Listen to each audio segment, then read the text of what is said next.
Hello? Yeah. Hello. Can you hear me? Yeah, that's Yes. why we said hello. Okay, just making sure. Okay. Well, Samantha's here. She wants to do a card real quick. She's had a very good week, and we didn't get to do one last week with the recording schedule being what it was. So she's here to you with a card. Are you ready? I think Maybe. so. I meant them. I know you're ready. Okay. All right. So let's look at this card here. I want to do it. I know how to do it. All right. Well, then go right ahead. So, the color of the card is black. All right. And in the picture, it's kind of like a wolf wearing some armor, and it has a staff, and it's very cloudy, and there's some people below it, and it's so big, and there's some red near to me. Okay. And the numbers at the bottom are 2/6. I'm sorry. No. 4/6. 4/6. Okay. Don't And know. then 2, and then a skeleton head at the top. That would be a skull if you're talking about, that's a black mana, but the head of a skeleton is a skull. Oh, I didn't know that. You know, skeleton heads. Yes. I mean, it's technically exactly what it is. So A 4/6 Really? a 4/6 for What? 3? for 3. A 4/6 for 3. Yeah. In black. I feel like I should know this, but that doesn't make... I feel like her description actually was pretty spot on. You're giving them too many hints. I haven't given them any. Yeah, Brian G. You have to start giving us negative hints. You have to start throwing us off. No. What is it? It's from Unglued and Daddy's Unhinged. not allowed to do that. Daddy's not allowed to give hints. All right. That's cheating. Oh, that would be why I don't know it then. It's not from Unglued or Unhinged. Oh, it's not from Unglued or Unhinged. I was supposed to be giving you negative hints. Oh, curses. I got nothing. What's a 4/6 for 3, Mike? Sometimes. I will give you one hint, all right, because they need some help. This is standard legal. Oh, it's Bantu. It is Bantu. What's a Bantu? Bantu, the crocodile goddess. the glorified. Oh. The Amonkhet god of ambition. It's Oh, okay. And that's not a wolf, that's a jackal, but I don't Oh. know if you've heard of a jackal, so. But her description was pretty spot on. But Oh, now I'm looking at the art, and yeah, that is totally... Actually, it's a crocodile, but, well, yeah. Oh, it is a crocodile, isn't it? But from Yeah, this that's why I said distance- the crocodile goddess. Yeah. But it's all gold, so. Okay, all right. Say goodnight. Oh, that was Good pretty night, good. Sam. Good night, Mike. Good night. Good night, Sam.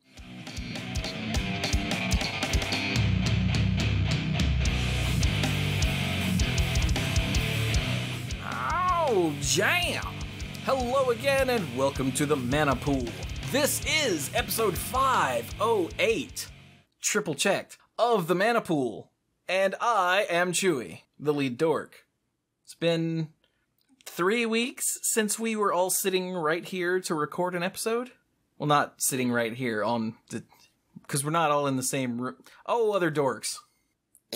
Ah. I'm Brian, I'm the lead rambler and tangent master of the group.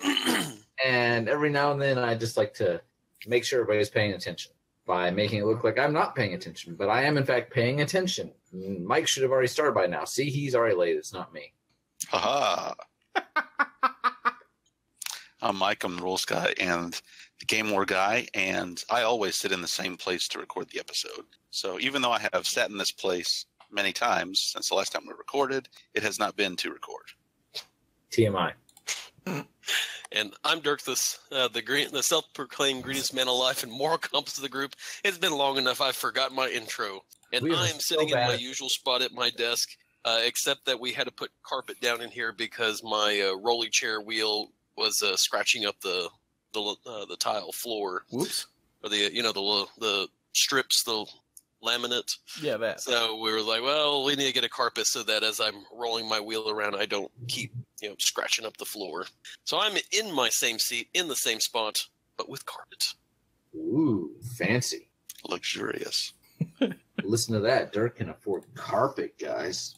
Why don't you come over here and buy me some carpet and some steak while you're at it? Sure, I'll spend the $25 I spent at Lowe's for the smallest area rug that they have. I mean, you could just give me $25. It's fine. Yeah, it's whichever one works best, right? So, it's been a little while, like we said, but luckily, nothing really happened. Like, there's a ban restricted list update where no changes. Yep. Yeah. There are a bunch of rules changes, but we already talked about all that. They made some changes to the MTR, the Magic Tournament rules, but we don't care about that on this show. Yeah. And then people are breaking things. Everybody all right? Yeah. Oh, okay. Whoever has a drink. I just hear blam. Like, oh God, who died? Did a kid fall out of the bed? Did a kid have a string tied? I hope they're asleep at this point. Did a kid have a string tied around their tooth and they fell down the stairs? I don't use strings to pull out teeth. Who's get I was in just there. talking about? He uses the Infinity Gauntlet. Spoilers. This does bring a smile to your face. Sorry, this is all pre-show nonsense that happened. We got kids falling out of bed, kids with teeth falling out, no strings. It's been Mass hysteria. Yeah, mass hysteria. When I'm done, you'll still have over half your teeth. I hope they remember you. So this, Dominaria has a huge legendary theme running through it, right? You think? Right. And as you heard on the pre-release episode, it seems like the uncommon legendary creatures are just insane. Yeah. Like the uncommon legendaries would be rares in other sets, or at least some of them. Yeah. They're really solid and they're good at what they do. And there's some very good enablers. I've done one draft and I got 2 Arvods. Ooh. Yeah. I didn't drop a game. My first round opponent saw me later. He's like, "Tell me you won." I'm like, "Yeah." So, since there are so many legendaries, and more specifically legendary creatures, we thought it would make sense to do a thing that we do a lot, and that is Story Circle. Dun dun dun. Oh, yeah. I love Story Circle. So the Story Circle, since I don't remember the last time we did one, not because it's been so long, but because I don't remember, we find a legendary creature as our commander, and then we go around in a circle, one by one, and add cards to a commander deck. Now, we're just building a skeleton.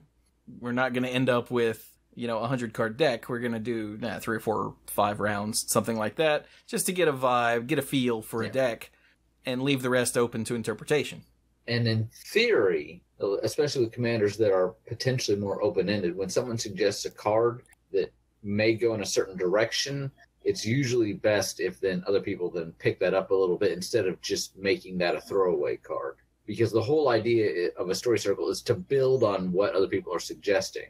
Although occasionally I do suggest a card and everybody else is like, "That's just no." And it's like, yeah.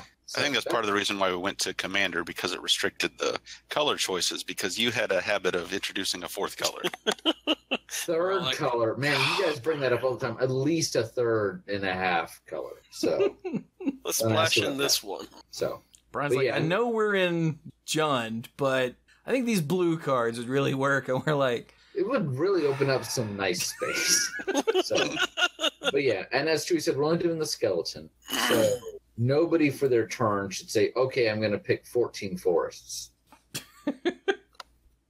So, with that, the problem with the Dominaria legendary creatures is that most of them are extremely narrow for the purposes of a story circle. Yeah. They're straightforward enough that there's only really one thing to do. And as we even just said, a lot of them are very powerful, but powerful does not necessarily make for a very interesting deck building experience, especially when the whole point of these, when you really get down to it, is creativity. Yeah, like the big offender is Joyra Weatherlight Captain. Like, no kidding, she's going to be powerful as a commander. She's insane as a commander. But whenever you cast a historic spell, draw a card. All right, artifacts. and now it's an artifact deck. Like, it's not a Joyride deck. So, like, it's super powerful, but as far as being interesting to do a story circle, not as much. Yeah. So I've narrowed it down just using feels for down to, it looks like 5 with 2 question marks, so we'll call it 7. Okay. And I'm gonna random.org it here. All right. So between 1 and 7. And for the listeners, Chewy, in fact, refused to tell us what these are, so we don't even know what the potential choices are. Except that they're from Dominarian, they're a legendary creature. And we're doing this with Commander, we're not doing this with Brawl, because we're keeping our options more open to, what would be legal in Commander. And also, we're not doing Planeswalker. So Yeah, Brawl is not wide enough to be interesting. I don't think it ever will be for a story circle type thing. Yeah, for this purpose, I'm very curious to actually try out the format and actually playing it. But for what we're doing here, usually the more cards that are available to choose from, the better, because we don't want to. We're trying to avoid homogenization. Yeah. So also, with regards to Brawl, it seems like the internet loves it until it queues up against a barrel chief of compliance deck, and then they hates it, which makes sense. That happens with any new format. Everything is good and awesome. It's a brewer's paradise, and then one person figures out the oppressive deck, and everybody's like, Didn't Brawl cause problems in Tiny Leaders and 1v1 Commander too? Probably. Probably. He seems like a troublemaker, which is ironic given his character. So what do we got, Chewy? All right, so between 1 and 7, you ready? Ready. Ready. Okay, wait, I don't have the... Well, I guess, okay, that number. Give me a go, no go. Go, no go. We are go, and it is 1. Thanks, random.org. Okay, so in the list that I have, I started at the bottom and went up because that's where my screen was when I got there. So that means this is... Let me get her full name. Tiana, ship's caretaker. Oh. Okay. So that's actually an uncommon. And I think I had a copy of her right here, but anybody that wants to say what she does, go right ahead. Okay, so Tiana, ship's caretaker for 3 of red and a white, is a 3/3 legendary angel artificer. Artificier, if you're French. She has flying and first strike. And whenever an aura or equipment you control is put into a graveyard from the battlefield, you may return that card to its owner's hand at the beginning of the next end step. Now, this might seem straightforward, but I think I've already got 1 or 2 ideas for this, so this is going to be really interesting. Oh, nice. I was going to say, yeah, it's going to be an aura or equipment deck, but in red and white, and with us, I'm sure we could come up with something a little more entertaining than just, it's just auras and equipment. Right. Yeah, I'm looking something up really quick because I think I've got an idea. Okay. And I don't remember the name of this card, but I'm already sensing some goodness here. So Brian's spider sense is already tingling. Fair yes, enough. indeed. So since we're in red and white, I have to ask, should we go ahead and... No, let's not. Okay, nothing. Nothing. Okay. Huh? Nothing. We're good. Okay. Everybody's cool. So there we go. We have Tiana. What do you guys have? Who wants to go first? Trying to see if someone else can go first. Ooh boy, like a gazelle. Okay, got it. Oh, here we go. Well, that was quick. I knew that this was a card that existed, and I was looking for the name of it. This is Gift of Immortality for 2 and a white. It is a rare aura enchantment from Theros. Enchant creature. When enchanted creature dies, return that card to the battlefield under its owner's control. Return Gift of Immortality to the battlefield attached to that creature at the beginning of the next end step. Huh. Now, as I read that, Mike, and this is where I need a rules person, Tiana's ability will trigger as soon as the creature dies. Tiana's ability will trigger when Gift of Immortality goes to the graveyard. Correct. And Gift of Immortality will actually go to the graveyard until the creature comes back, correct? Yes. Okay. So if I then return Gift of Immortality to my hand, thanks to Tiana's trigger, at the beginning of the next end step, correct? Because both triggers will go in the stack at the beginning of the next end step at the same time, and you can choose how to order them. Do I still get the creature back, but I get the gift of immortality to my hand to then enchant on something else? I think my head just fell off. Yeah, I mean, ask the question again. Maybe I misunderstood. Okay, all right. I have out a Llanowar elf. Can't go in this deck, but I have a Llanowar. I put on Gift of Immortality. Right. I have a Tiana. Chewie says, "Oh yeah, I hate Llanowar elf, so I'm going to cast Murder and murder your Llanowar elf." And I'm like, "Oh." So Llanowar elf is put into the graveyard and triggers Gift of Immortality. Gift of Immortality is also going to the graveyard, triggers Tiana. Yes. At the beginning of the next end step, Tiana's ability to return Gift of Immortality goes on the stack, as does Gift of Immortality's ability to return the creature. The creature returns immediately. Gift of Immortality's ability returns itself. Returns itself. Okay, so can I order these abilities in such a way at the beginning of my end step where the Llanowar elf comes back to from the graveyard to the battlefield, and Gift of Immortality goes back to my hand so that I can later enchant something more valuable than a Llanowar elf? Well, the elf returned a long time ago. Okay. The elf, like I said, the creature returns immediately. Like, read Gift of Immortality closely. Okay. The creature returns right now, and then later you get to choose whether to just stick the gift back on the same creature or to return it to your hand. It's your ability. Thank you. And that's what I meant. So the creature comes back as soon as Gift of Immortality hits the graveyard.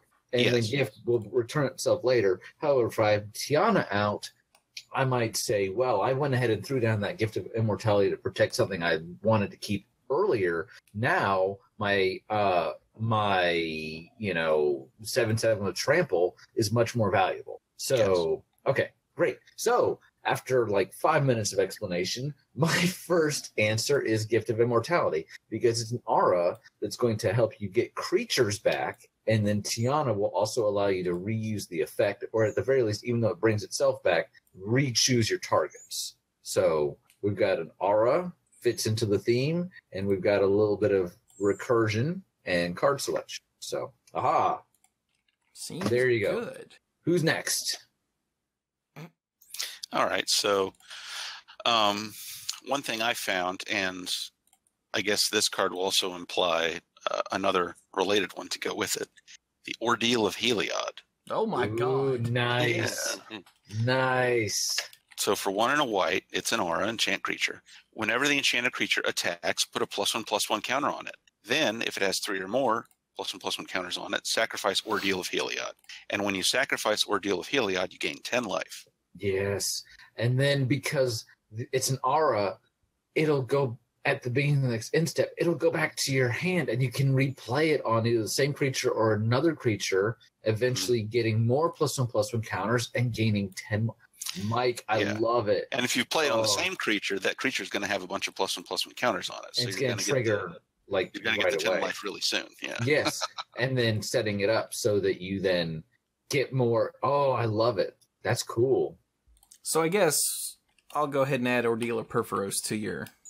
Yes. Yes. Same song, different verse. Yeah, so the Ordeal of Perforos, whenever enchanted creature attacks, put a +1/+1 counter. If it has 3 or more +1/+1 counters on it, sacrifice it, same as the other one. But when you sacrifice it, it deals 3 damage to target creature or player. Which now says 3 damage to any target. Right. Oracle text. So yeah, same deal applies, except instead of gaining 10 life, you're just bolting something. But it's a reusable thingy, so seems good. Nice. Dark? Excuse me. No dying. So you guys are kind of going the aura route. I'm thinking the artifact route. Okay. One that I thought. Do what? She works with both. It's fine. Yeah. Is it all artifacts, or is it just equipment? It's auras and equipment. Okay. Mm-hmm. All right. So I was kind of going the equipment route, and one equipment that I thought would be kind of fun to throw in there that would also kind of play off the creature would be Death Render. Death? Yes. So Death Render for 4, it's a artifact equipment. It's a rare from Lorwyn and Conspiracy. Yeah. Equipped creature gets +2/+2. Whenever a equipped creature dies, you may put a creature card from your hand onto the battlefield and attach Death Render to it. It equips for 2. Ooh. So that way the artifact is not, or the equipment is not going to the graveyard, but it's an equipment that is going to help you get stuff out of your hand onto the battlefield quicker. Mhm. Yeah, that seems good. Thing is, we're going to be running artifacts and or equipments and auras and everything. I'm like, that's a equipment I think would be kind of fun to help speed things along. Yeah. Just get some free stuff out there. You gonna kill it? Come on, kill it. You killed my guy this sword was attached to. Oh, all right, go get his buddy. Here you go. Avenge him. Huh. So, I was trying to think of something clever, like the gift or the ordeals, but you guys are faster than I am. And I didn't come up with something clever yet. Okay, wait a minute. Let me read her again. Aura or equipment you control. Wait a minute. What? There are so there are 2 kinds of auras, right? There's a kind that are buffs for your guys, and then there's a kind that are removal for your opponent's guys, right? Yeah. Although you see a lot of them in black, but there are others. Well, I mean, there's Pacifism. the obvious one, like pacifism. So what's the best one? In red and white, I actually really like Chained to the Rocks. Mm. Oh, that is good. Hang on. Chained to the Rocks enchants a mountain you control. When Chained to the Rocks enters the battlefield, exile target creature an opponent controls until Chained to the Rocks leaves the battlefield. In which case, then they get it back, and then you're like, all right, I'll get Chained to the Rocks. Get my chains back. Yeah. Okay, there we go. Happen. With Brian's assistance there, I will take Chains to the Rocks until I can come up with something more clever. That sounds fine. Because that's a really good... I forgot that there were, because I know there are the enchantments, like the O-Ring and its various versions. I completely forgot there was an aura that did that. Good call, Brian. You're welcome. Very good. For mine, if it's okay with you guys, I'm actually going to do 2, just because the first one I've got is actually very closely related to Gift of Immortality. It basically does the same thing, but if anything, it's maybe a little cleaner. So I kind of want to just group this in with it. It's Squeeze Embrace from Apocalypse. Squeeze! And you remember there were those cycles of embraces, and their auras that give +2/+2 and some other effect, like Vampiric Embrace. Squeeze Embrace only costs a red and a white. Hey, look at that for our colors. It's an aura enchant creature. The enchanted creature gets +2/+2, and when an enchanted creature dies, return that card to its owner's hand. Now, it doesn't go right back to the battlefield, but what this means is with Tiana on the battlefield, at the end of the turn, you're going to have both the creature card and Squeeze Embrace back to your hand. So I figured that was close enough to go ahead and lump them together. The other thing I thought of was kind of on the same, where I thought Chewy might be going with the, hey, there's more than one kind of aura. There's not just auras that enchant creatures and do bad things to them. There are curses, and curses are auras that are enchant players. And I was looking through them just because I'm trying not to rely on Gather, but I wanted to refamiliarize myself because I always loved curses back when they premiered back in Innistrad, and I thought they were really cool flavor-wise, but I was trying to figure out if there was one that maybe, an opponent could sacrifice something to get rid of it or something like that, and I don't really see one that works like that. So, but I still think a curse could work from this, because the last thing you want is you put a curse maybe to make someone else a target or to give you some sort of benefit, and then someone else blows it up. Well, because it's an aura, Tiana says, hey, guess what? You get it back. You can enchant them, or you can enchant someone else next turn if you want, because maybe there's a better target now. So I like all the curses. I'm going to go with Curse of Vitality. For 2 and a white, it's an aura curse, enchant player. Whenever enchanted player is attacked, you gain 2 life. Each opponent attacking that player does the same. The reason I picked that one over some of the others, although there's some very, very, very spicy ones in red, is because no matter what, you're going to get some benefit off of it. Like for Curse of Bloodletting, for example, is fantastic because it basically is you enchant a player with it, and then it doubles all damage that be dealt to that player. That's a very powerful effect, but then it might simply be that other people ignore that player. Well, now you're gaining life every time you attack or on that player or whenever someone else does. So you're pretty much always getting the benefit as long as that player's being. So that's my thought for that. Nice. Curses. But that one in particular.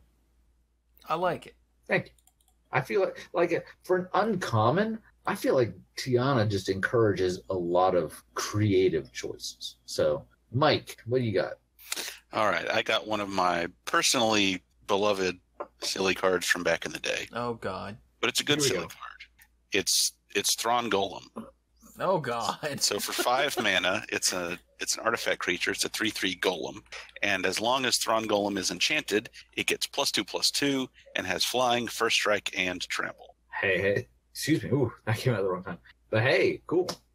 The definition of a Voltron card. It's even in an artifact. So And we're in the wrong color for Rabid Wombat anyway, right? yeah. Unfortunately. Yeah.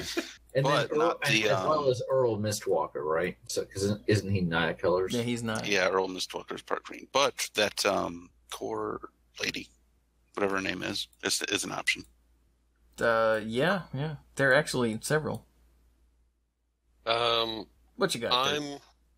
I think I'm going to kind of go the Brian route Hey, that's always a good choice. Oh God! and throw out 2 that That are similar. one of them is one that is going to be my card, but there's one I want to throw out because it really tandems well into what's going on.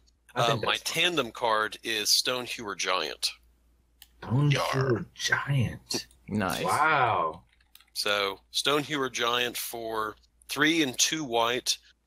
He's a 4/4 giant warrior with vigilance for 1 and a white and tap. Search your library for an equipment card and put it onto the battlefield. Attach it to a creature you control, then shuffle your library. So again, he goes and digs equipments out like Yeah. the Death Render. Any But- equipment, no matter how much it costs, to equip, he's just like, here you go. Hey, Yeah. you. And if we're gonna do all this, seeing as we're in white and red, thought we need equipment that's not in those colors. So I can always go with the beautiful and wonderful Sword of Feast and Famine. Because why not? If you're gonna go and dig something and say, "Hey guys, here, catch," why not Sword of Feast and Famine? Never be untapped Because again. you're a good person, Derek. That's why not. Well, we thought he was. Yeah, you thought. Mm. Until the Sword of Feast and Famine comes out. Shink. And for whatever reason, I cannot find the sword now. It's because I hit it. There it is. Oh. Curses. So for 3 and equip of 2, it's mythic. Yep. For good reason. Equipped creature gets +2/+2, has protection from black and from green. Whenever a creature deals combat damage to a player, that player discards a card and you untap all lands you control. Yep. Seeing as, and the reason why I chose it is for that second ability, so that you can play more auras and creatures. Never be tapped out again. Mm-hmm. Yeah. That was the main reason for me choosing that specific equipment. See, you thought Dirk couldn't play a Seedborn Muse in this deck because it's not green. But Dirk's like, You a silly yeah? person. Well, now I don't feel so bad about the terrible person I'm about to show myself to be. all right, go ahead. Cause, hey, what's an aura that people are gonna freak out and destroy immediately?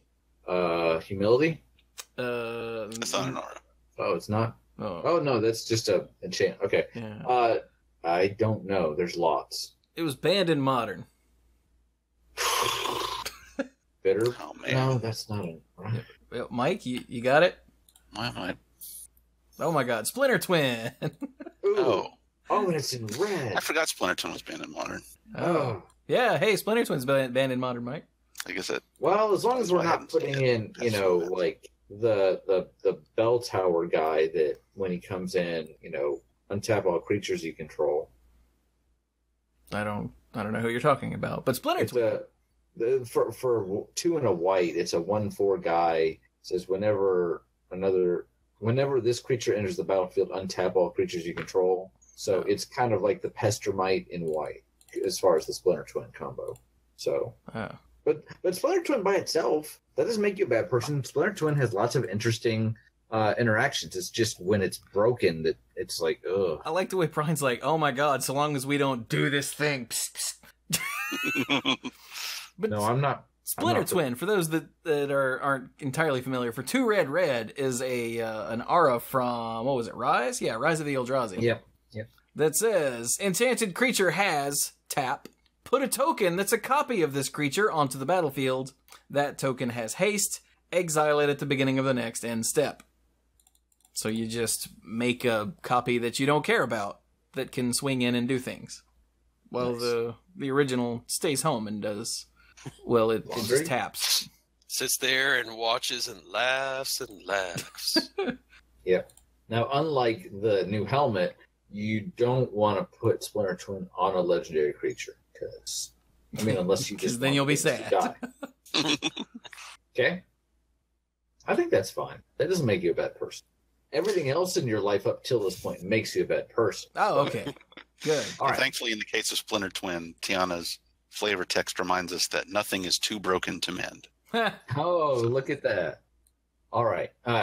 That's everybody's second round, right? Yep. So, all right, for my next one, kind of innocuous little creature, but I think it's going to fit into the theme really well.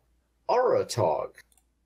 Because maybe we, you know, want to get an enchantment back. So, for 1 and a white, it's a 1/2 Atog. Yes, that's the creature type, Atog.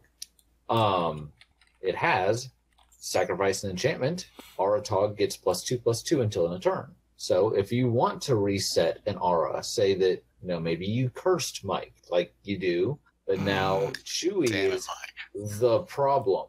Then you go into your turn, sack, or maybe not end your turn, during somebody else's main phase, sack the curse to Aratog, which will get a little bit of a bump for the turn. And then Tiana says at the end of the turn, hey, look, you get it back and you can replay it. So whether we're talking about curses or Chained to the Rocks, if you go with the pacifism, that sort of thing, or you just want a way to be able to replay anything. Maybe you want to replay a Ordeal of Heliod, but the creature it's on, it's not safe to attack. Well, there you go. So, yeah. Aratog, doing work. Getting in there. He's like, no. Next. All right. Let's see. So, Dirk reminded us that we should also be looking at messing with equipment here. So I think Pure Steel Paladin would be a good add if you're messing around with equipment. You're a monster. Hey, Pure Steel Paladin costs white, and it's a 2/2 human knight. Whenever an equipment enters the battlefield under your control, you may draw a card. And it has a Metalcraft ability. Equipment you control have Equip 0, as long as you control 3 or more artifacts. Yeah. Hey, the Gatherer entry notes the watermark. I guess they did that since unstable cards care about that. Cool. Oh, neat. Also, monster. Uh-oh. Okay. What Dirk? you got, Dirk? Well, I was just reading one, and it made me laugh. Breath of Fury. I remember that. So for 2 and 2 red, it's a enchantment aura that's rare from Ravnica and Commander 16. Enchant creature you control. When enchanted creature deals combat damage to a player, sacrifice it and attach Breath of Fury to a creature you control. If you do, untap all creatures you control, and after this phase, there is an additional combat phase. Ah, yes. Seeing as we are in white and we are in red, and we're dealing with equipments and enchantments, why not go one more round and see if we can deal another damage? Dang. Not bad, Dirk. Not bad. Pure steel pal. What's wrong with you? Crystal Paladin rules. Oh, it's my turn. Oh. Yep. So there are a handful of legendary creatures that just go in this deck, right? Sure. Mm-hmm. Like, I'm wondering if we should just leave all of them just until a chunk at the end. Well, I mean, It's up to you. If you have ideas. if there's one you want to mention, go ahead and bring it up now. Well, Unless I mean, there are two that are in Dominaria that would just be dumb not to put in the deck. All right. Okay. Like, the first one is Denethor Capation, Paragon. Yes, she fits in really, really well. Yeah, first strike, vigilance, lifelink, aura, and equipment spells you cast cost one less to cast. Yeah. And she's a 2/2 for 3. Seems pretty obvious, yeah. So, and while we're on Dominaria, I'll go ahead and throw in Valduk, Keeper of the Flame. Haha. He loves him some Voltron-ness. He does. For 2 and a red, he's a 3/2 human shaman. At the beginning of combat on your turn, for each aura and equipment attached to Valduk, create a 3/1 red elemental creature token with trample and haste. Exile those tokens at the beginning of the next end step.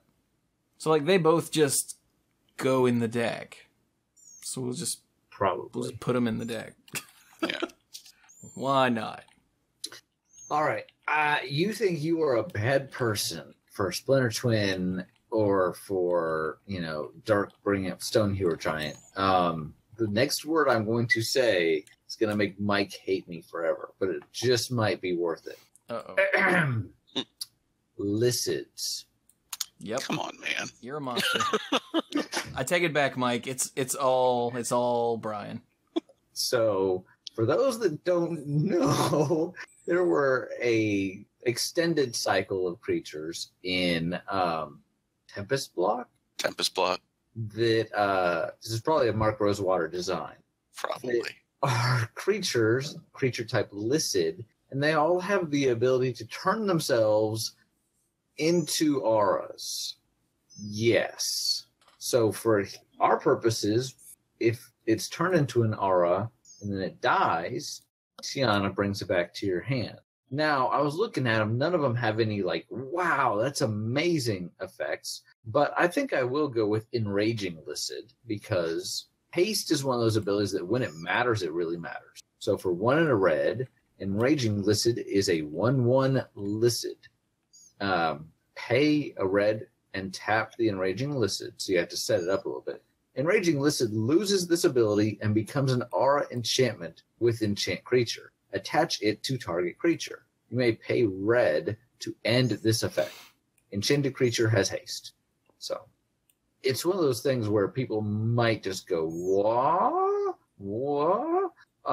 And there are some others in white and red that might do some interesting things. You might go with Quickening Lycid to do instant speed. Oh, this creature has first strike to mess up combat math. But again, I went with haste because I think that, if you've already played this out and people are not blowing it up because, don't waste a kill spell on it. Then maybe later you play your 8/8 and go, hey, I want to attack Mike now. Let's attack Mike now. And then he blows up your stupid guy, then you get your Lycid back. So why not? And when in doubt, if you really, really need a dude, it can be a dude. So there you go. Lycids. Rocking it old school. Like some kind of weirdo. Yeah. I mean, the problem, even at the time, I think they only barely worked within the rules.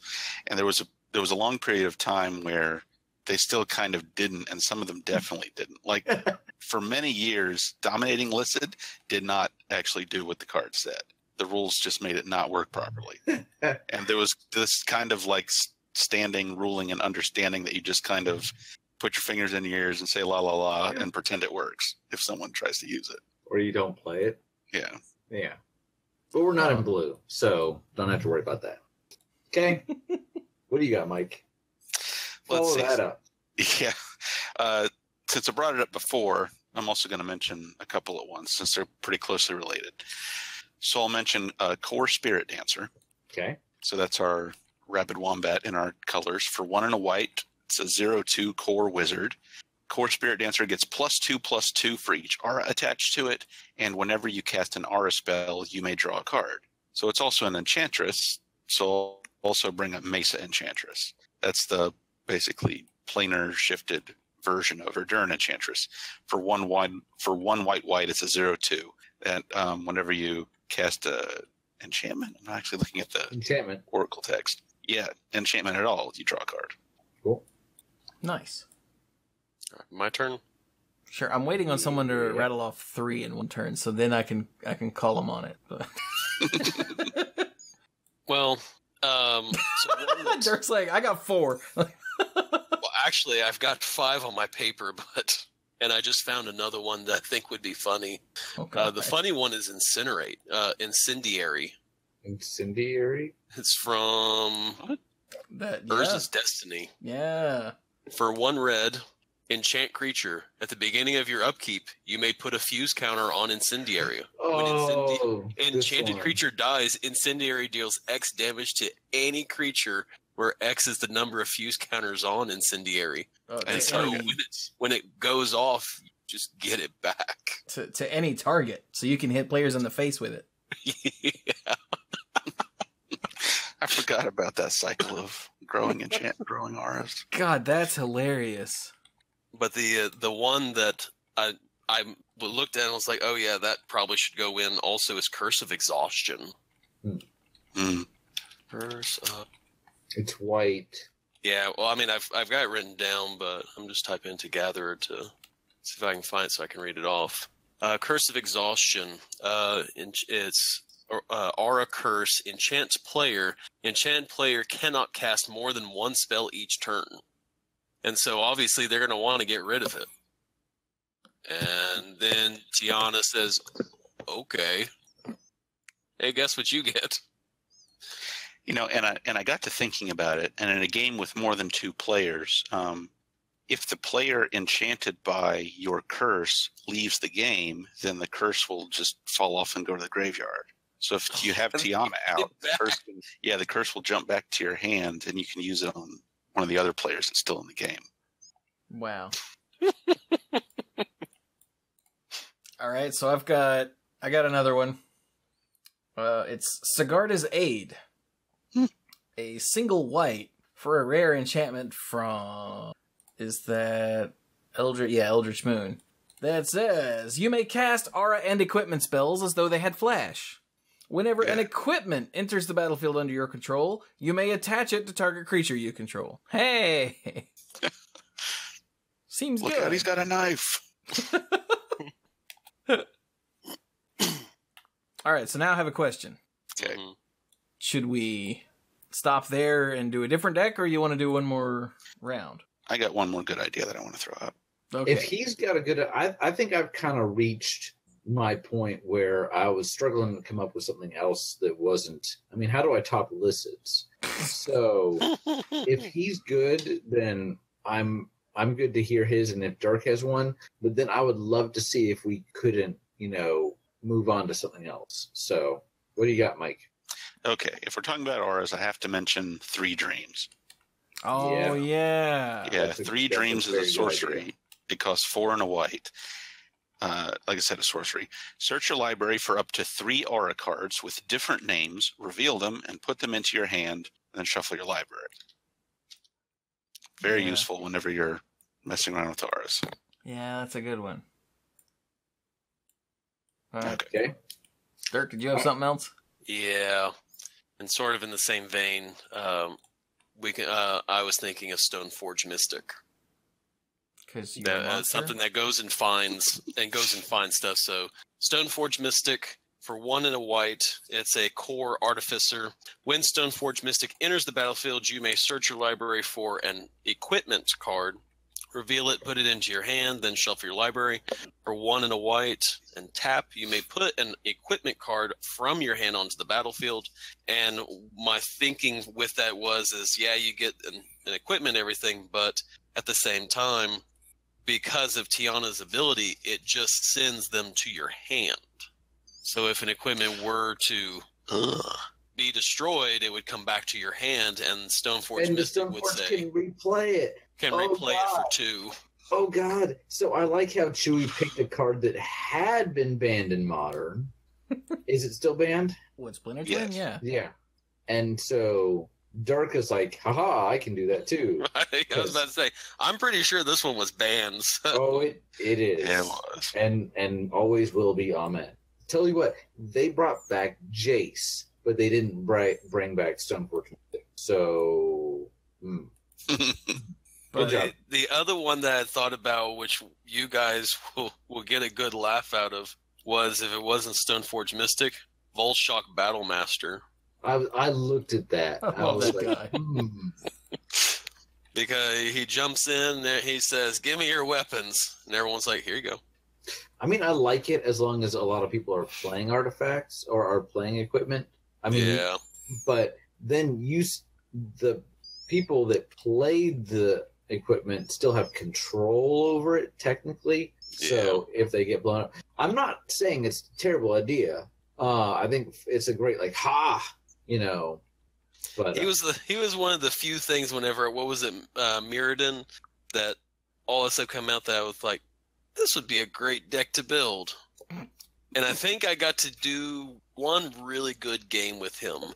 I recall. And essentially after that, it was like I just wait around for him to come out and to play some artifacts, and so that deck wasn't all that great. I remember you playing it at least twice and being like, "Oh God!" So, what was that one that turned? What was that one that turned non-equipment artifacts into equipment? Bludgeon Brawl. Bludgeon Brawl. Yeah. Bludgeon Brawl, because it was weird because you found a way to use Memnarch to turn something into an artifact and then beat someone over the head with their own, turn Nicol Bolas into an equipment and then give it to Nicol Bolas so that Nicol Bolas is hitting you with Nicol Bolas or something, something stupid like that. So, like Nicol Bolas is picking up Jace and smacking someone over the head with Jace. Now that I would pay to see. That better be in the Magic the Gathering movie. So the Volshock Battlemaster, since it's very old, for 4 and a red is a 2/2 human warrior with haste. But when it enters the battlefield, you attach all equipment on the battlefield to it, no matter who controls it. A little bit of a Magneto thing going on. Now, if you want to do that slightly less ridiculously, you could use Balan Wandering Knight. Balan Wandering Knight, for 2 white is a 3/3 cat knight with first strike. He has double strike as long as 2 or more equipment are attached to it. And then for 1 and a white, attach all equipment you control to Balan. So you lose a little bit of the hey Chewie, that's a really nice looking Loxodon Warhammer you got. But you do, if you're playing the equipment deck, you're probably going to have the best stuff out anyway. Yeah. So all right. So that's pretty good. Okay. We got a lot. I got a lot of use out of it. And there's even more obvious things that. Oh yeah. That would go in this deck, like the swords. Mythic Conscription. Mythic Conscription. Eldrazi Conscription. Eldrazi, yeah. Because isn't that green? The one that I just the Eldrazi Conscription. Mythic Proportions. Dear Lord, what am I doing? That's in green. Eldrazi Conscription would also go in the deck pretty well. So there's lots of different stuff to do. But let's see if we can't do another one real quick. All right, so let's do another one. Let me go back to my list. That is the wrong button. Oh, the list is on this sheet. Okay, so let me take Tiana off the list. Go to random.org. And 1 to 6. Gimme 4. 1. Nope. Hang on. 1, 2, 3, 4. Let me find the full name. How about Kazarov Singyr, Kazarov, Singyr Pureblood? How about it? So he's no vampire dragon, but he does a pretty good impression. So yeah. So for 5 black, he is a legendary vampire. That's a 4/4 with flying from Dominaria, because that's what we're doing here. Whenever a creature an opponent controls is dealt damage, oh dear God, put a +1/+1 counter on Kazarov Singyr Pureblood. So when any creature an opponent controls takes damage, he gets bigger. But for 3 and a red, he can deal 2 damage to target creature. So he can if no one's taking any damage, he can just shank someone. Yeah. Okay. Are we ready? Because of that activated ability, he has a black and red color identity, so that's what we have to work with. Yeah. So All right. Singer, First card. Pure Blood. Oh god, Brian's all over it already. Okay. Pestilence. And also, what's the red one? Pyrohemia. Pyrohemia. Yeah. Because nothing about Kazarov says the creature has to die.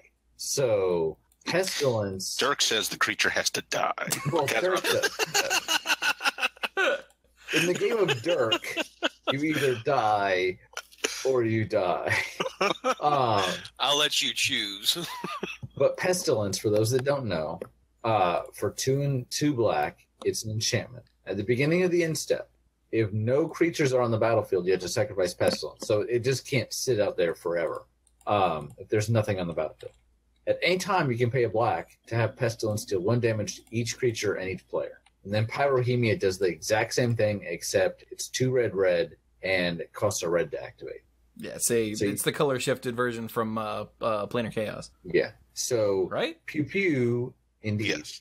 So so you're damaging all creatures, including your own, but everybody else's. You can pay as many times as you want, so you don't have to necessarily kill your own unless that's something we're going for.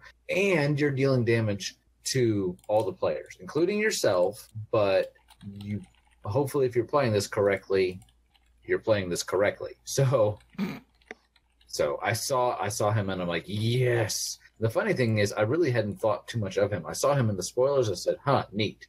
So kind of coming at this with a fresh angle, and this might be a bit obvious with the Pestilence, but I couldn't help myself. I mean, it's the first thing I thought of. Well, there you go. Haha. I just get the privilege of going first because, no one stopped me. So, who's next? Well, in the last go round, it was Mike. Yeah. The first thing that came to my mind was a creature that has a very pestilence-like effect. So I don't know if I want to keep going there. Well, go ahead. Okay. It's a Plague Spitter. Yeah. For 2 and a black, it's a 2/2 horror. At the beginning of your upkeep, Plague Spitter deals 1 damage to each creature and each player. And when it dies, it deals 1 damage to each creature and each player. So covering our bases. Yeah. Nice. Should we add the Thrashing Wumpus into that mix too while we're at it? We probably should. I mean, this is what he wants you to do, so... Fool said womp womp.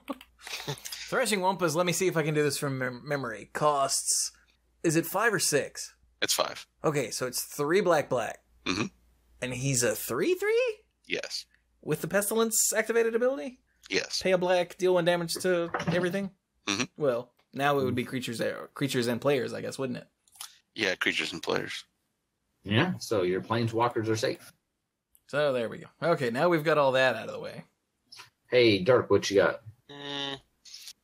Well, in my preliminary search, the one that I came across that kind of plays into the theme a little bit would be a Johnny Vengeant. Except that's red-white, and we're in red-black. Oh. Curses. Well, no, I had red and black, and then because of what we were previously, I slipped. That's cool. I don't have anything yet.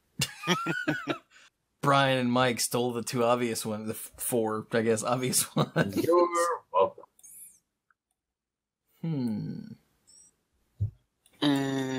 Okay, wait, I got one. Oh, I found one. Oh, okay, never mind. Dirk's got one. Well, should be the same I thing. swear to God, Dirk, if this is the card I'm looking at, I'm coming through the internet and punching you. Is it Anger of the Gods? Oh, no. What's Anger of the Gods? For 1 and 2 red, it's a rare sorcery. Anger of the Gods deals 3 damage to each creature. If a creature dealt damage this way would die this turn, exile it instead. Nice. So, I've got something a little different. All right, go right ahead. So, what is the problem with a great big creature? Guys. It's in the way. These are both true, yeah. So, the great big creature can be blocked, because he doesn't have trample. Or, it has to sit there a turn before it can attack. So they know it's coming.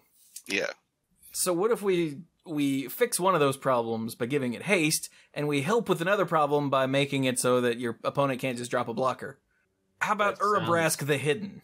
Ooh. I like it. Urabrask the go. Hidden. Yeah, is one of the Praetors from New Phyrexia. New Phyrexia. For 3 and getting shot at. Hey, Mike. Hey. New Phyrexia. So for 3. For 3 red.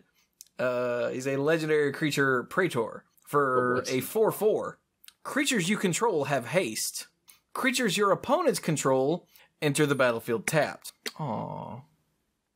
That's brilliant. And that actually goes into my next card. Uh-oh. I was trying to think of a way. Okay, we cover the Pestilence pretty well. While it fits very well with Kazarov, we want to make sure that, we're doing a couple of things here. We're not a one-trick pony. And with Pestilence, at least, we're also dealing damage to players, as well as those other like abilities. So if we're doing that on a regular basis, and we're in black and red, I'm like, yeah, this might be time. It might be time to bring him out. So we're going to do Rakdos, Lord of Riots, a.k.a. the one that doesn't kill Mike. When he plays it.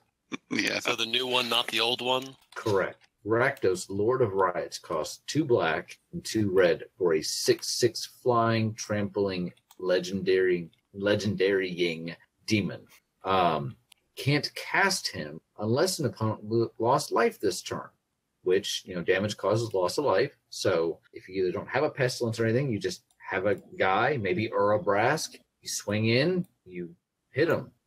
So not only is it 6/6 flying trampler, but while he's on the battlefield, creature spells you cast cost 1 generic less to cast for each 1 life your opponents have lost this turn, which means if he's on the battlefield, you have 3 other players, and maybe you don't want to swing yet because you've got Urabrask. You activate Pyrohemia 1 time.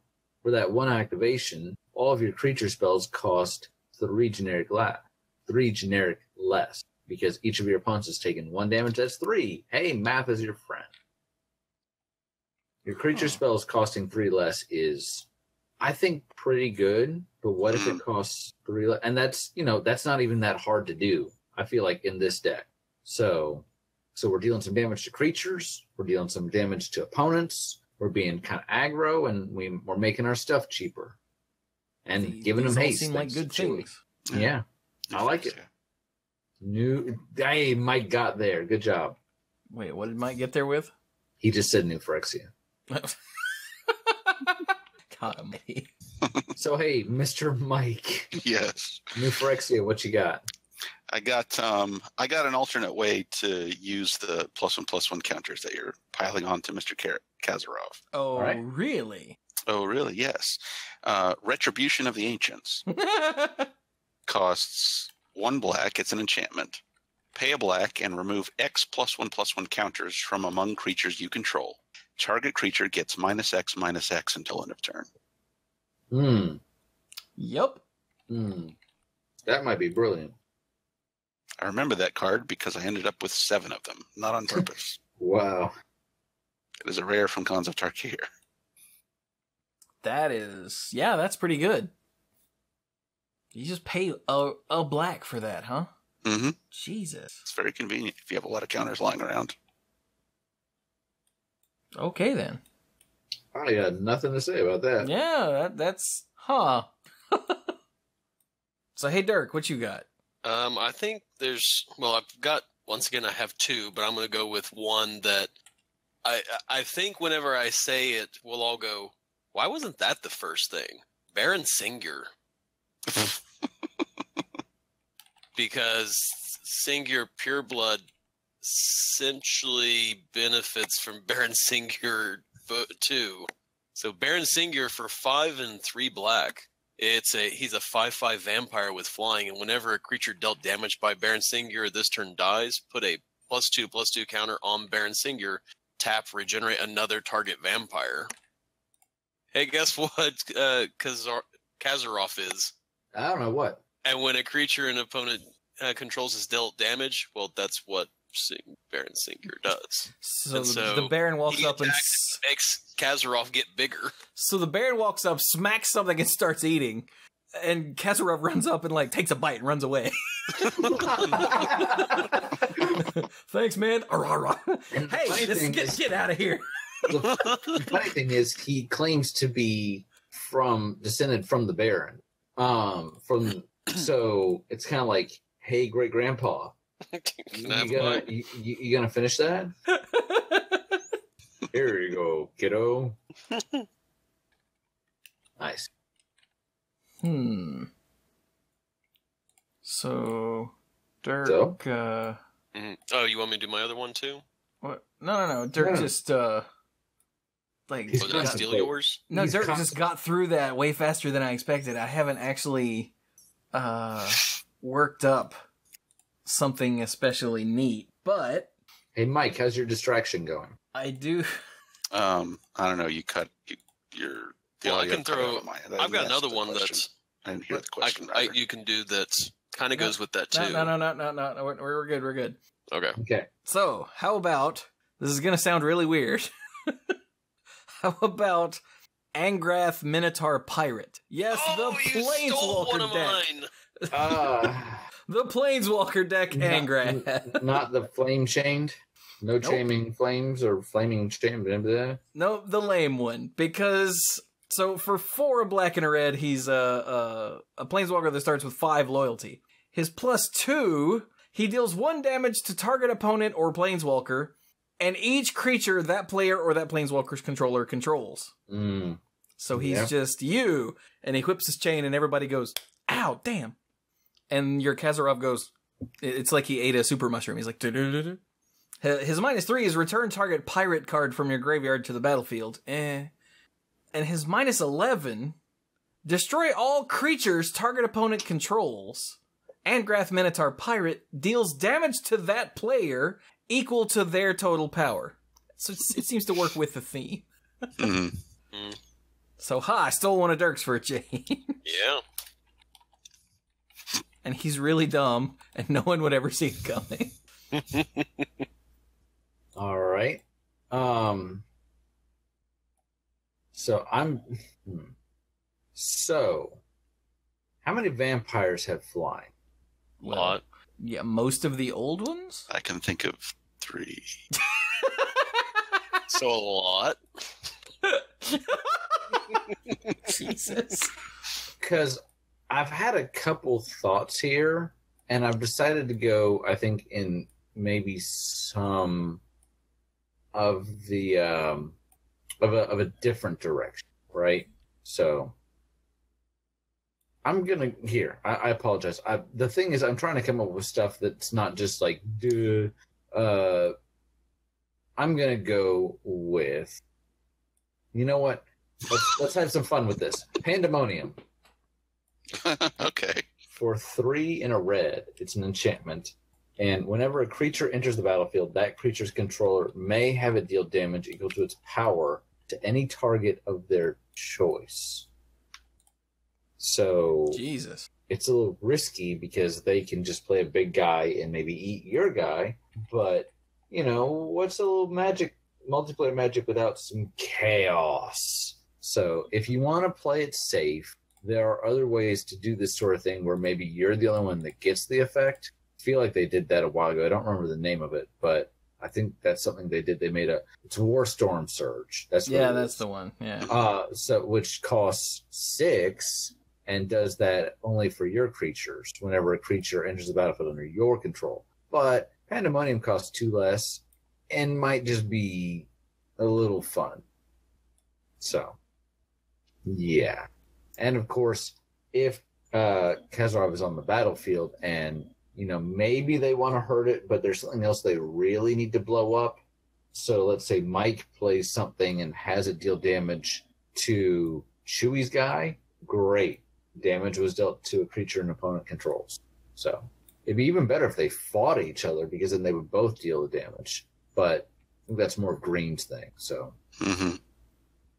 You want to know the really, really obvious one I was saying, or should I wait until the end because someone else might pick it? Yeah, hold off on that. Okay. All right. Next. So Brian bringing up what if they actually fought each other made me, helped me decide between the next one of these two cards to talk about. Both of them are very silly. Not very silly. Both of them are silly. This is the very silly one. So Alpha Brawl is a sorcery that costs 8. It costs 6 red. It's a rare from Dark Ascension. Target creature an opponent controls deals damage equal to its power to each other creature that player controls. Then each of those creatures deals damage equal to its power to that creature. Oh God. So many triggers. Okay, wait. Let me It look fights this up. them, and then they all fight back. Oh, I think you okay. get individual triggers from the first part, but I think you just get one trigger from the second part because the damage is all being dealt simultaneously in that second part. Okay. When all those other creatures deal damage back to the first one. But still, You get multiple triggers from the first one dealing damage to the others. yeah. Basically, it's one trigger for each creature they control. Because you figure if they've got 5 yes. creatures, That's right. that one fights the other 4, and they all fight back. So, Yes. Wow. not to mention they're probably getting wiped out if you choose this correctly. Is hilarious. I'm just saying. Jesus. All right. Now what? It's Dark's turn, is what it is. Yeah, I got a mouthful of food though. Trying to eat faster. So it's Chewie's turn. Well, I got mine. All right. Did you bring enough to share with the entire class? Here Tell you you go. what I tell Sam: chew and swallow before you You speak. guys enjoy it? No. Strangely Newphorexia. So the one I'm going to go with is Deathbringer Thoktar. Oh, you bastard. Yay. Damn it, Dirk. Well, it's only fair because you Yeah, stole but you stole mine. Angrath I'm gonna from him. steal yours. So, Deathbringer Thoktar. He for 4 black and a red. He's a zombie beast. Whenever another creature dies, you may put a +1/+1 counter on Deathbringer Thoktar. Remove a +1/+1 counter from Deathbringer Thoktar. He deals 1 damage to any target. So he's great for mowing down little guys Yeah. Yeah, he is. and making all the vampire guys go, carnage, blood. I feel stronger already. Carnage blood is delicious. Wait. All right, so I have, given that Dirk just said that, I now have 2 Okay. that are very closely related. They're archetypes, because when you've Nice. got like a 36/36 Kazarov, and your opponent has a Squadron Hawk, which they won't because it's commander, but a 1/1 flyer, they can block it forever. Now you could shoot it and then attack. Well, let's assume that you can't for some reason. Like it's got hexproof. They got a 1/1 flyer with hexproof, and Kazarov will be like, ah, and then trip over the bird and fall and smash his face into the ground and be like, I'll get you next time, gadget. So we'll go with the archetype of aggression. Okay. For 1 red, it's this type line. It's an enchantment creature human warrior. Because that's a thing. But it's from Born of the Gods. Each color had an archetype. This one, the red one, is creatures you control have trample. Creatures your opponents control lose trample and can't have or gain trample. And he's a 3/2. So nice and easy to kill. But if you drop it and swing, your opponents are going to go, huh? Like, you guys remember the fear back in the day of Brawl in the graveyard? Not Brawl, Brawn in the graveyard? Yes. Yeah. It's like, do you have Brawn in your graveyard? Okay, I block. And because of things like Kazarov's activated ability, or the Deathbringer Thoktar, or any number of things, I'll throw in the archetype of Finality, too. For 4 black, it's an enchantment creature, Gorgon. That's a 2/3. Creatures you control have Death Touch, and your opponent's creatures can't have or gain Death Touch. Oh, wow. So that's aggression and finality. Yeah, hell yeah. Yay. Yay. Okay, next. Methadros Vampire. Well, game over, man. It's not an infinite loop, at least not with what we have set up. But for 4 and 2 black... It is with Deathbringer Thaktar. Yeah. Oh, good job. Okay, well, in which case, good job. For 4 and 2 black, it is a vampire. It is a 3/4 with flying. Each creature you control is a vampire in addition to its other creature types and has, whenever this creature deals combat damage to a creature, put a +1/+1 counter on this creature. So yes, as long as there's a creature to ping, Deathbringer Thaktar can remove a counter, deal damage to a creature, to then put a counter back on itself. Because it doesn't count damage to players, you can't just mow everybody down. Yeah. The thought here being Kazarov, a lot of what we've done with him is other ways to deal damage to creatures and players so that, with Pestilence, you don't even have to necessarily swing with him to make him big. You just activate the Pestilence. Here, it's going to require a little more work because it actually only gives a +1/+1 counter to the creature dealing damage. But, it's another body, and it makes your other guys better. And if you do activate Kazarov's 4 mana, shock something, shock a creature, he'll get a +1/+1 counter from his own ability and a +1/+1 counter from the Mephidros vamp. So, and then if you have to run other creatures in here like the archetypes, but we want to run any kind of vampire synergy, Mephidros Vampire says, guess what? You're in the club now too. Yay. So, there you go. Yeah, that's kind of nuts. And Baron Singer's like, I am not regenerating all of you. I don't give a damn. But he could, one at a time. One at a time. Form a line to see the Baron. Mike? All right. So the other slightly silly card that I had in mind, silly old card, I remember that there was another related one that kind of does a very similar thing, so I'm going to name them both. So the first silly old card is Scalding Salamander. For 2 and a red, it's a 2/1 salamander. And whenever it attacks, you may have it deal 1 damage to each creature without flying, defending player controls. I like it. Yeah. And then another silly old card that does something very similar is Fire Ants. It's also 2 and a red for a 2/1. It's an insect, and it has an ability tap. Fire Ants deals 1 damage to each other creature without flying. So the Fire Ants doesn't have to actually attack to do it. Right.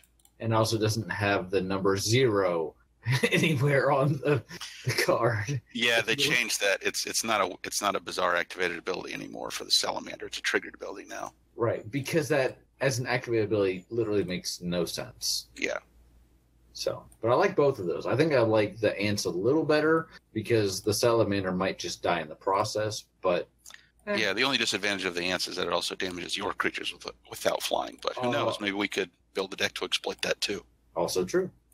And actually, because the salamander is dealing damage to your creatures, if you get the Mephidros Vampire out, it gets even bigger. I mean, the ants, yes. The ants, yeah. The ants gets bigger. Because it's dealing damage to more creatures. Oh god, that's some big ants. Tap, put 8 +1/+1 counters on Fire Ants. It's a pretty good ability. Yeah, it seems fine, yeah. Side note, vampiric fire ants sounds terrifying. I don't think Orkin's going to be able to do anything here. All right, Dirk. God. Dirk, are you eating? No. Dirk, are you muted again? Did I? Oh, yeah. Sorry, my bad.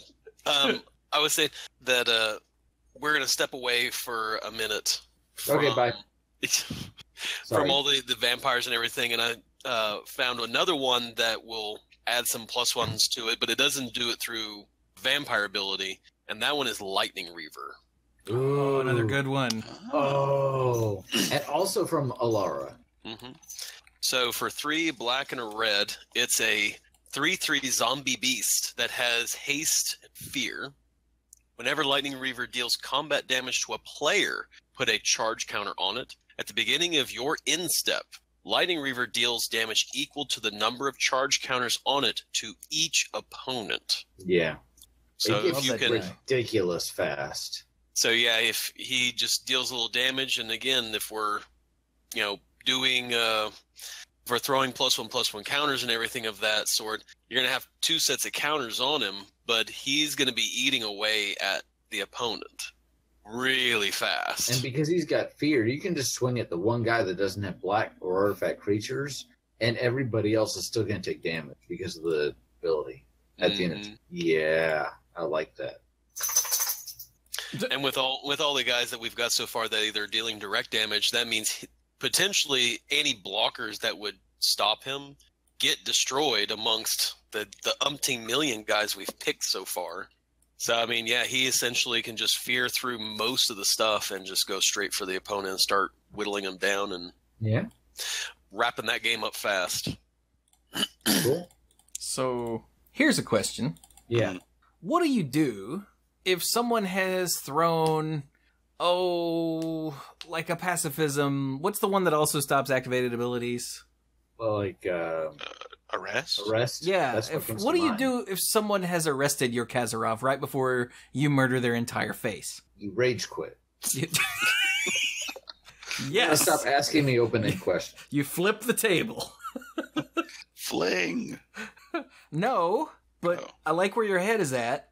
I figured that's too obvious. Okay. So, plus we've got all these other creatures that are building up counters, right? Yeah. Right. And we've got Urabrask to give them all haste. Yep. Right.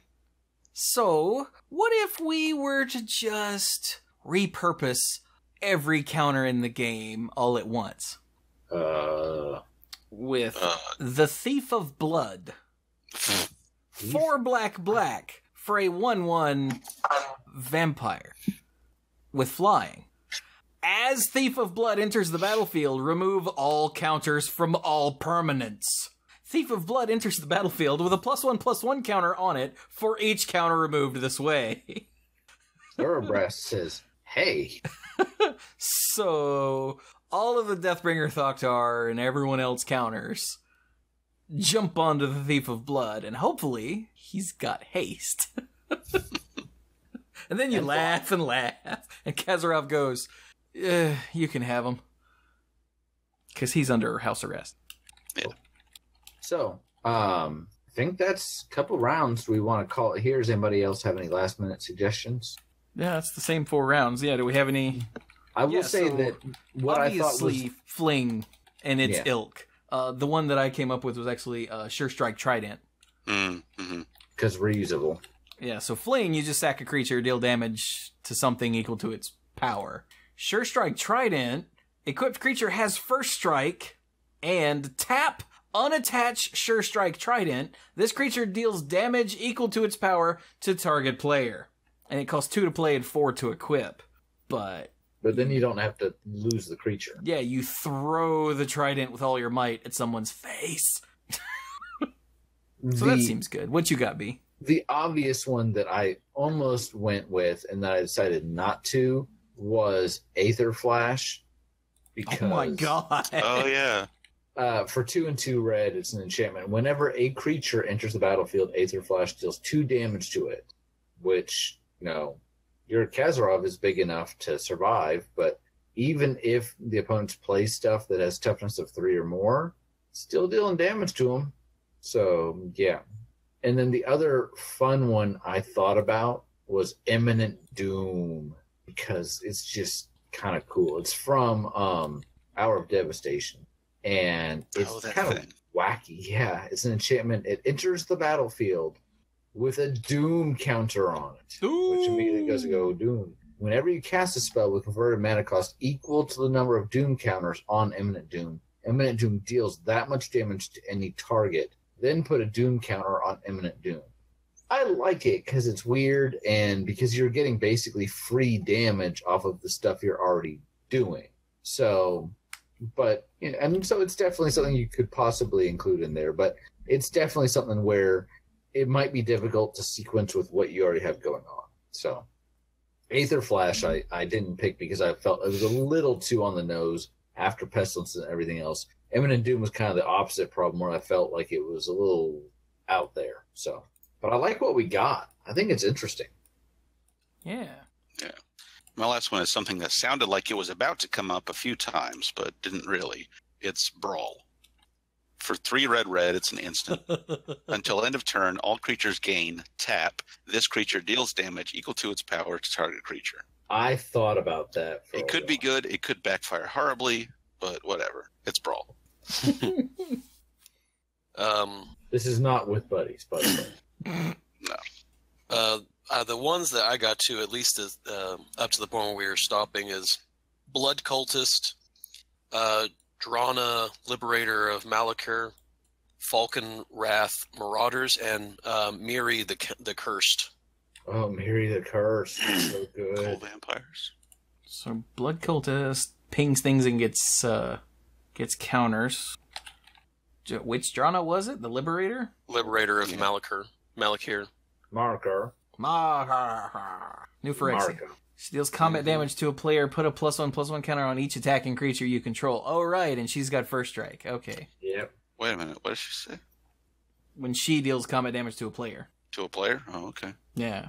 All of your other dudes get a +1/+1 counter. All of your other attacking dudes. But she has first strike, so she'll trigger first, and then everyone swinging gets bigger. Right. Yep. So that's pretty cool. Then Falcon Wrath Marauders.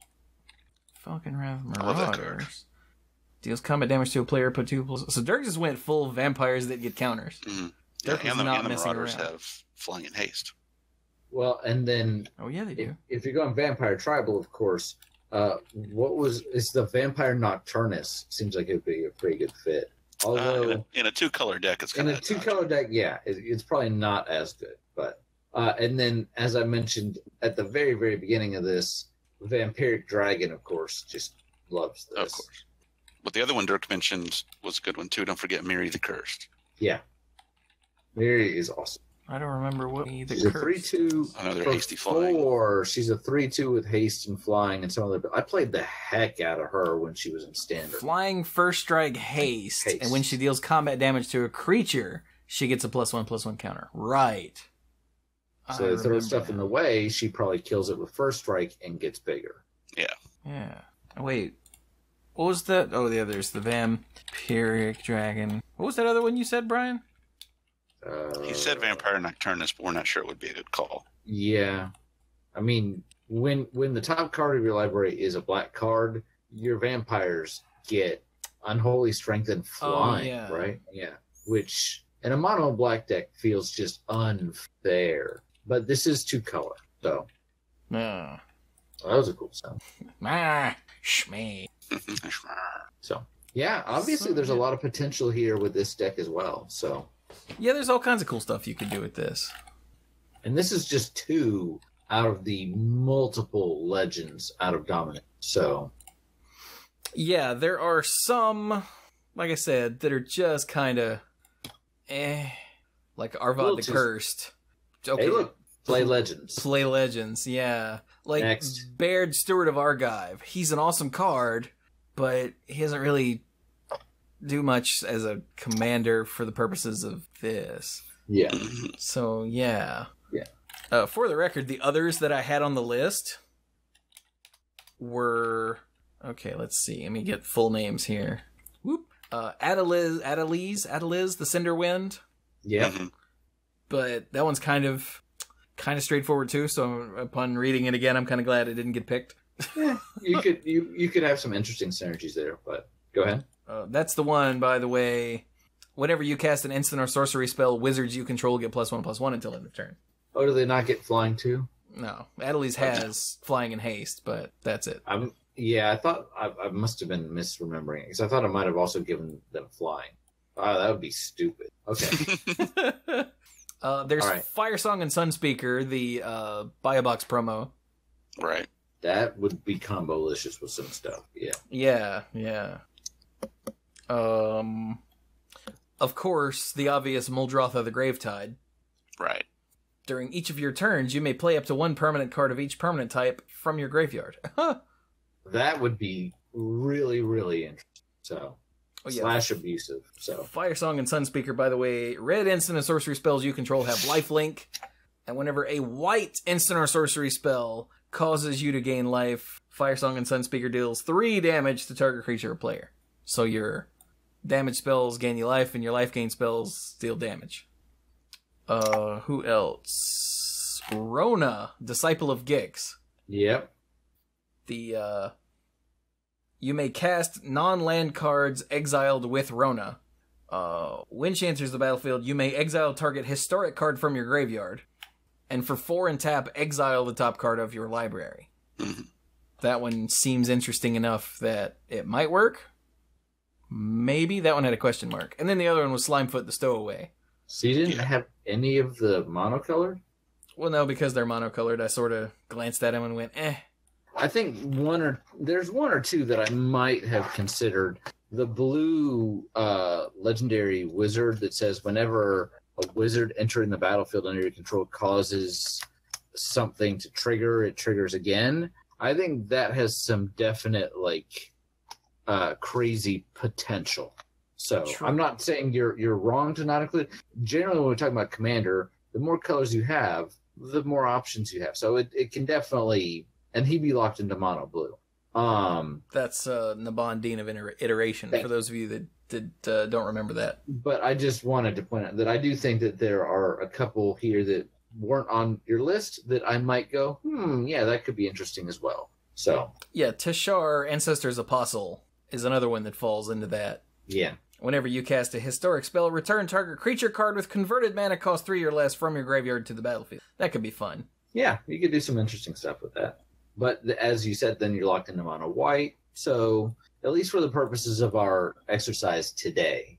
Yeah, and let's not forget the best legendary creature in the set. For some reason, Wizards has jumped on it as meme-worthy. Yargle, Glutton of Urborg. Yargle. You could literally make any kind of mono black deck you wanted with Yargle. He doesn't point you in any particular direction. That means he doesn't tie you down either. Points you in the awesome direction. I don't understand. I understand why it's funny once, but good lord, man, they've been all over Yargle, and the Wizards Twitter account is sure to mention Yargle every time it talks about Dominaria. I'm like, come on, man. It's not fun anymore. Stop it. Well, and when we saw it during previews, I'm like, yes, I really love this. That doesn't mean we need to beat it to death. But apparently it does. Yargle. Okay. New Phyrexia. Can't wait until it turns out that somebody says that Yargle is the mastermind behind Nick Bolas. Bolas bows to no one but Yargle. The frog made me do it. Oh, Lord. So, how about, by the way, listeners, I hope you enjoyed. I hope I remember, again, at the very beginning of this podcast. You can feel real bad if you don't do it. You heard a month-old Sam quiz. It was recorded the same time we did our preview episode with Everett Halcyon Witness. And then because I didn't post the show that night, I waited until it was time to time for it to go up that I actually put it together. I just completely missed that file. So then I was like, oh crap, I forgot to do this. I'll put it on next week's. Nope, forgot next week's too. So, and then we had the live episode, and then we had the pre-release episode. So yeah, hope you enjoyed that. It was a month old. She was so young back then. She had one more tooth. More teeth. Yeah. But okay then, should we call this episode? I think we should.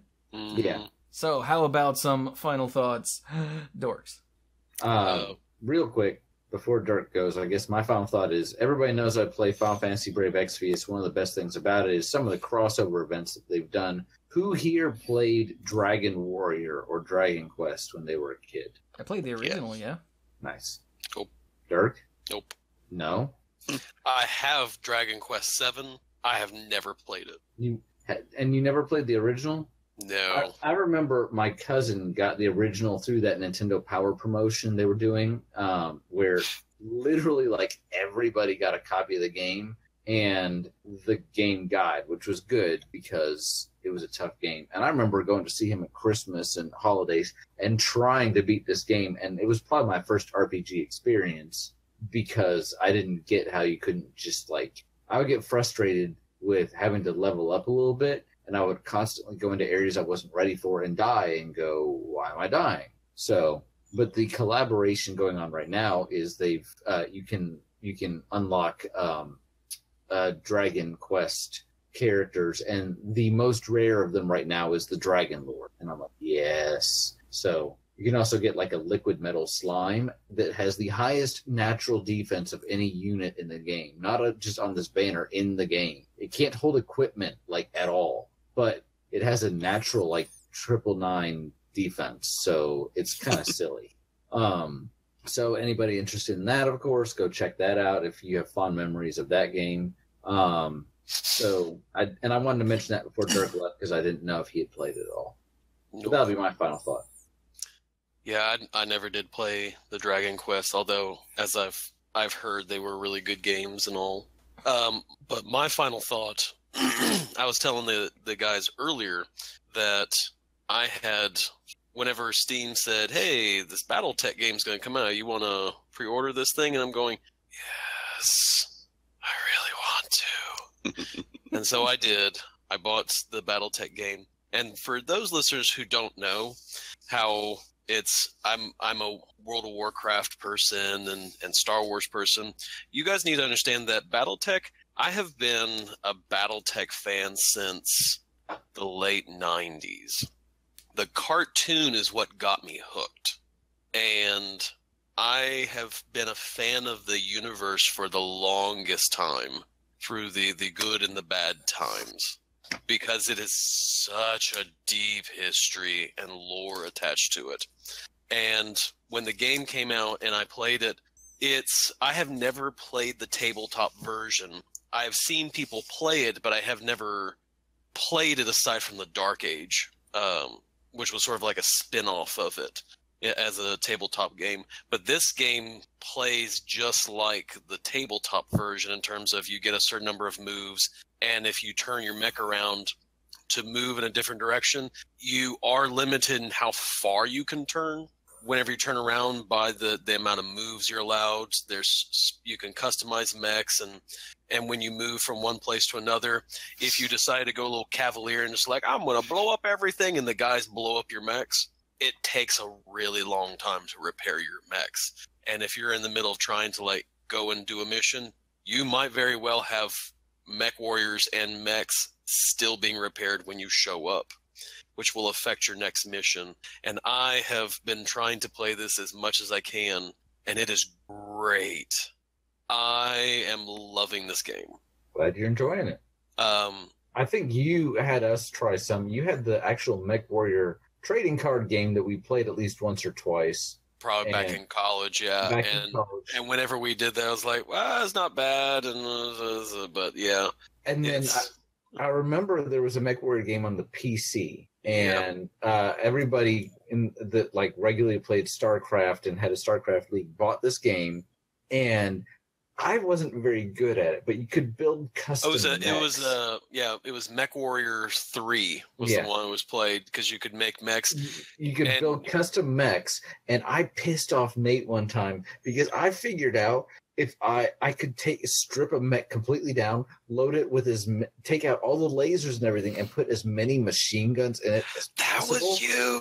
Yeah. Oh my gosh! Oh, you really irked me that time. I was like, was it you? Because the machine guns make you jerk all over the place, so you can't shoot back. So again, we're having all these heavy weapons. Like, we're gonna blow Brian right out of his mech, and Brian's there like machine gunning us. And I was like, I can't look at Brian because the machine gun makes my cockpit bounce around all over the place. And so, that was you.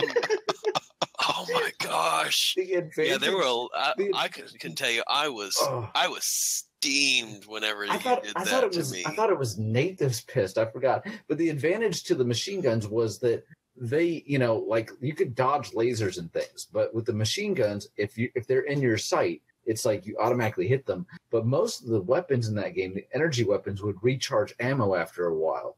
So with machine guns, this was literally a mech I built where it would get like 3 kills and it would run out of ammo. So then I'd run around for someone to kill me so I could respawn to get more ammo. I have not played a single Mech Warrior game since, but that was a wonderful memory. So thank you for bringing that back there. I appreciate that. But I wasn't aware of the jerking thing. That's hilarious. Oh gosh, because I was like, I've got Brian. I'm going to beat Brian, and then all of a sudden I'm like, I'm trying to aim and oh my gosh. And you killed me one time and I was hot to trot. You're and after welcome. that I was trying as best I could to stay as far away from you so that I could get you from range, because my weapons were like medium range. I was like, I just can't let Brian get close, because if I do, he is gonna blow me right out of my cockpit with those darn machine guns. Yeah. So. Wow. All right. Well, with that, I am gonna head out, guys. All right. Night. Good night, Dirk. Good times. I like the way Dirk didn't remember that he's been hating you all this time. But now I have awakened the hatred in Dirk. You're like, hey, Dirk, he's like, So, Mike? I don't know. I really don't. Yeah. Yeah, I don't think I have anything intelligent or funny to contribute to Final Thoughts this time. Maybe next time. Maybe next time. All right, then. I guess that leaves me. I saw A Quiet Place. It was awesome. I saw Infinity War. It was beautiful. Thanos has always been easily my favorite villain, probably my favorite character from comics. So it's good to see, I said this on Twitter, it was good to see that Thanos was given the proper treatment and he wasn't just purple space Hitler. He actually had motivations and reasons and believed he was right, which is always the way Thanos should be. So brilliant. Mm-hmm. It is very well done. I've been playing Hearthstone, Witchwood expansion came out, the Monster Hunt came out. I've done a couple of Monster Hunt streams. I've managed to beat 2 of them. Actually, I was working on the video, the first Monster Hunt video I'm going to put on YouTube, actually, right before we started the show. So that's good. And earlier today, I just found out, right about the time we started, the rework for Hanzo in Overwatch went live today. It's been on the PTR, the public test region, for however long. And it just went live today, along with the new map based on the Retribution map, which makes me go, huh, because I want to play, but Steph is out of town, and actually she's with Cap and Haley, which means I can't play with my usual crew. I have to get Bill, but Bill's got a life, so but I want to play with new Hanzo. I want to play with new Hanzo. Man. Is it just a rebalancing and stat tweaking or a redesign? They got rid of one of his abilities entirely. Like, the scatter arrow is gone. They've given him now, I think it's called the Storm Bow or something like that, where he can fire multiple shots, like, in a row, like, ba ba ba ba ba. Mm-hmm. So instead of just, point at the ground and shoot a scatter arrow and maybe you'll one-shot a full health tank, which is stupid. Now you actually have to, aim. But they also gave him a new ability called Lunge, where when you jump and you hit I think you hit jump again and he'll shoot in the direction that you're pressing.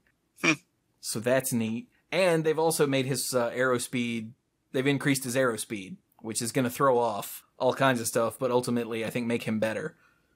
So yeah, like the scatter arrow wasn't a major problem, but it felt really bad. Like if you're a character with 200 HP and you just die to a scatter arrow, you're like, well, that happens. But when you've got like 400 HP and you die to a single scatter arrow, you go, huh?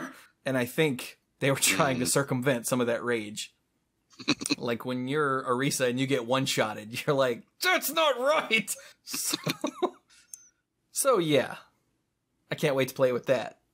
But there's just a lot of stuff going on. They've reworked Magic Arena's economy, and I don't know if they've solved the card acquisition problem. I don't think so, but they've improved it. Okay. So you get more gold from quests, and they've reworked how rewards work and things like that.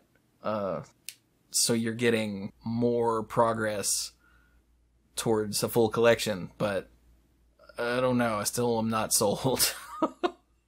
And they still haven't fixed any of the UI. I was watching Cap stream it yesterday, I think, and they haven't fixed some of the things that irk me, which is the UI problems. They haven't touched those. They're like, hey, this game is so awesome. We're going to add in events and the new set and a sort of draft and all of this stuff. Isn't this great? I'm like, I still don't know what the damn buttons do. Like, could you make the game more playable before you start fancying it up? Thanks. But, so if you're looking for me to go back to streaming Magic Arena, don't hold your breath. But I guess that's it for now. Yeah, that's enough. So lots of stuff going on that's fun. I make YouTube videos out of these things. They're on youtube.com/themanapool. I live stream some of these things. They're on twitch.tv/themanapool.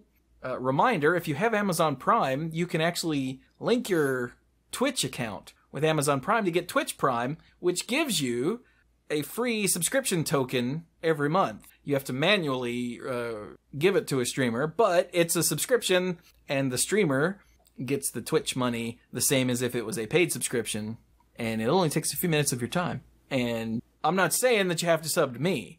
I would appreciate that, but I do urge you, if you are going to do that, give it to a smaller streamer who doesn't already have hundreds of subs, because I assure you we will appreciate the hell out of it. Yay. And cool. Yeah. Everywhere else, there's the Manapool, Facebook, Twitter, Instagram. I've actually made a few thumbnails recently that I was really proud of that I need to put on Instagram. But I have to like message them to myself, save them on the phone, and then put them on Instagram because you still can't post to Instagram from Chrome. Someone hit me on Twitter a couple days ago with a way to do it from Firefox, and I was like, meh. So, yeah. Good job, Instagram. But anyway, is there anything else? Oh yeah, Patreon. If you want to help support what I do with all of the YouTube videos and the Twitch streams and the 2 podcasts a week, because yes, we recorded Monday Night Magic this week too, then you can just listen for one. Just watch the stuff, listen to the stuff, and that helps immensely. Or tell people about it. Like, hey, did you see this idiot playing Hearthstone? He's really stupid, but the deck was pretty cool. That's me. Hey, go for it. Tell people if you see something you like. Like, he's not very funny, but at least his deck was okay. But the most direct way, of course, is to check out the Patreon at patreon.com/themanapool, where you can get early stuff, YouTube videos and Manapool episodes. You can get early. You can get the odds and ends along with the early stuff. That's all the stuff recorded before and after both Monday Night Magic and the Manapool behind-the-scenes nonsense of us setting up the show and talking about other nerdy things and whatever. That's uncensored and unfiltered and generally unsafe for consumption. You can hear why we're talking about children falling out of bed and losing teeth before the show. And if you are feeling extra generous, you can become a Manapool lifeguard and get the early stuff, the odds and ends, and the shout out on both podcasts, and your name will be on the end slate for all the videos that go up each month you support at that tier. So to that end, I would like to thank the following very generous people.